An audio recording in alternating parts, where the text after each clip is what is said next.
get to a track and push skip and then push skip 6 more times to like get to something that's familiar. There's no judgment on those other 6 songs, right? You sort of have to look at how people are engaging, how lean back or lean forward they are, what their intent is, if they're in discovery mode, if they're in kind of passive mode. That tells us a lot. So I mean, we're very careful with any time we're assuming that someone is making a judgment on a piece of content. Of course.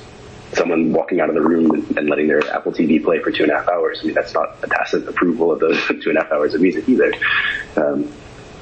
Yeah. So I think there's a lot of caveats and a lot of ways that we have to be careful when we're thinking about what those signals really mean. But I think that's true across the board, and we have some ways of doing that, and other companies have other ways of doing that. Of course. Now, I have another question which is related to this, but to sort of phrase it, I'll show you where I come from in that sense. A few years ago, I've done a little bit of academic work with colleagues in various parts of the world, actually, but mostly from Milan, in sort of digital methods-based research on music videos on YouTube. So we sort of through the API, we got our hands onto 20,000 something videos on YouTube, all tagged with the hashtag music. And we sort of use this feature that you actually are able to gather groups of videos on the basis of how much they come together on YouTube. So not Apple. Mm-hmm. And I can pass the paper. It's out if you're interested into all of that. I mean, of course, it's available. I can send you via email if you like. Sure. What was striking for us to see in that context was that, on the one hand, a good portion, majoritarian in some way, of those groups of videos, which we all sort of described qualitatively, let's say, based on what's inside, a bigger portion was what we commonly say genres. So, rock, pop, or, mm-hmm. disco, whatever. A lot of the rest, actually, was, something along the lines of mood-based, situation-based consumption of music. And we sort of were, been, oh wow, we didn't really expect that. Maybe for you it's, you are silly, of course you should have expected that. In some way, we were struck also by, the fact that we've sort of discovered this, our data are from 2014, and then a few years down the line, everywhere is music for running, music for playlist, music for chilling, and all these sorts of things. So, is this really a big thing, as we sort of jumped onto and kind of realized back then, from a consumption perspective when it comes to a music platform, this mood-based, situation-based kind of thing? You've differentiated between discovery and passive reception before, if I got it correctly. So of course I guess this will count into the passive side. But is it such a big thing? So that we, as music scholars or listeners or people interested into music, sort of overemphasize the role of discovery when we actually are people who mostly listen to music because we don't really know what to do? The summary at the end is an interesting way of phrasing it. I mean, I think there's space for both, and different people have different preferences, and most people have at least 80-20 skewed one way or the other, but there's definitely a space for both.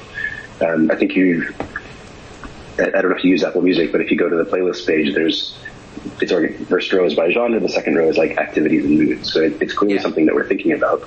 They're obviously workout's a big thing, but chill and sleep and study and barbecue and party, like those are real things. And with the HomePod, the new in-home speaker coming out, and a lot of the stuff that Amazon's been doing with the Echo, they're doing a lot to build that metadata store that people can just say, like, play me something while I'm cooking or something like that, and it will be able to internalize what you mean with kind of the cross of what your taste profile is and what's appropriate genre-wise, tempo-wise, kind of catalog versus new. So I mean, there's certainly always been the space for that kind of metadata. I think Pandora did a lot of this, going back to the mid-2000s as well. But I don't know that it's necessarily I mean, it's been unblocked because of richer metadata and a better ability to kind of analyze music. Echo Nest is also a big piece of this, by the way. But I don't know that it's ever going to replace the need for genres. I think it's always going to be kind of a dot product of what your taste profile is and kind of the context in which you're consuming music. Yeah. But certainly, discovery is hard work. And I don't think a lot of people sit down every Friday and meticulously listen to all the new tracks or search around and really kind of, cover their eyes and really listen closely to new music to find it out. I mean, that's a pretty rare use case. A lot of people discover in the real world, via radio, via friends. But the kind of discovery is pushed on you by the service. That's a really hard thing to get right. And so I think there certainly is a much, much bigger share of listening on a platform that's playing familiar things that are appropriate to your mood. So whether that's as lazy as play me a happy song, or playlists that you've built that you know has things like that, I think a lot of people are organizing their library around under what circumstances they're going to listen to it. So this is, I've sort of going back a little bit to what you said before. So this is the kind of next step by what I understand, or is it a question? Of course, it is a question. Of course. So like having places or like Amazon with these home devices able to grasp all these metadata. Is that where we're heading to, from your perspective? It's speculation, but I think it's a big piece of it, right? It's being able to using voice rather than using a user like a visual interface means that there has to be the service has to be able to provide content based on verbal cues, and it's one thing to be able to say, I'm going to listen to this specific song by this specific artist, but using voice, how else do you articulate kind of what you're in the mood for? So some of that's genre, some of that's decades, right? I want to listen to some 90s indie rock. Some of that is just like, the kind of design philosophy of not making our users think too much about it. So I'm in the kitchen right now. I'm on the phone. I want to have something chill on the back for your Sunday afternoon. Like, that's the kind of stuff I can say to my home speaker if I had one. And in that sense, it's a lot easier than kind of navigating a UI and trying to find something to listen to if you don't have a very specific idea what that is. So I cannot speak to Apple's strategy around this. I can't really speak to broad industry trends about where we're going to be in a few years. But we have seen a lot, particularly with Sonos, with Amazon, and the strategy around the HomePod, right? All the advertising is around being able to walk into your room and say, like, play a party mix or something like that, and it should know what to do. So yeah, I mean, it's obviously a real trend. I don't know exactly where it's going to be in a few years, and I don't think we're necessarily ready to throw out all of the kind of genre metadata that's really stuck. But like I say, it's the intersection where the magic is, right? Yeah. If you know what artists I like, and you know where I am, then you should be able to string together a playlist that I'll enjoy in that spot. Now, I am totally, completely conscious you're not going to ask this last question, but I'm asking it anyway. Can I? You sure? Well, all of this that you've just described, right?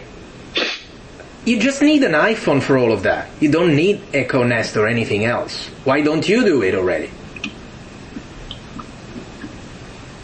Why don't I as in do what exactly? Apple, There is already a device that is in our homes that we speak to through Siri, and Yep. that, does all these things, potentially, can do all these things at the same time without having a new device, which is, in essence, a speaker that collects data. What if when that device that we already have, the iPhone, has the potential to do pretty much the same thing, or maybe they do them already?